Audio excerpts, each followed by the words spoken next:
క్రీస్తు ప్రభు వారిని ఈ లోకంలో నజరేయుడు అని పిలిచారు, నాజరిన్ అని.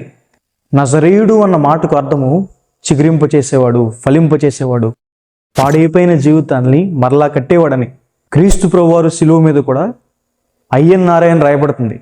అంటే అర్థము నజరేయుడైన యేసు యూదుల రాజు అని. నజరేయుడైన క్రీస్తు ప్రభు వారు మన జీవితంలో చేసే మేలులేంటి? దేవుని సంఘాన్ని హింసిస్తున్న సౌలు దమస్కు మార్గంలో వెళ్తుంటే క్రీస్తు ప్రభు వారు అతనికి ప్రత్యక్షమే చెప్పిన మాట, నేను నజరేయుడైన యేసునని. నజరేయుడైన క్రీస్తు ప్రభు వారు ఆయన మన మనసుల్ని మారుస్తారని.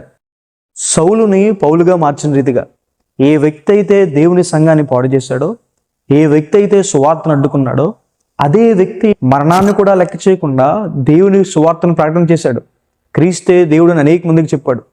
పేతురు, యోహాను గారు మధ్యాహ్నం వేళ దేవాలయంకి వెళ్తున్నప్పుడు పుట్టుకు నుంచి కుంటివాడైన ఒక వ్యక్తితో నజరేయుడైన యేసుక్రీస్తు నామమున లేచి నిలబడమని చెప్పగానే అతను లేచి నిలబడ్డాడు. నజరేయుడైన క్రీస్తు ప్రభు వారు మనల్ని స్వస్థపరుస్తారు.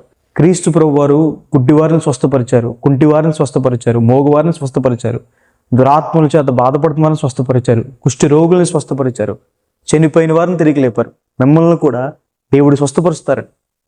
నజరేయుడైన క్రీస్తు ప్రభు వారు మరణాన్ని గెలిచి తిరిగి లేచారని. ఆయన మన కోసం ప్రాణం పెట్టారు. ఆయన దేవుడు కాబట్టి తిరిగి లేచారు. ఆయన మనకి నిత్య జీవాన్ని, పరలోక రాజ్యాన్ని అనుగ్రహిస్తారని.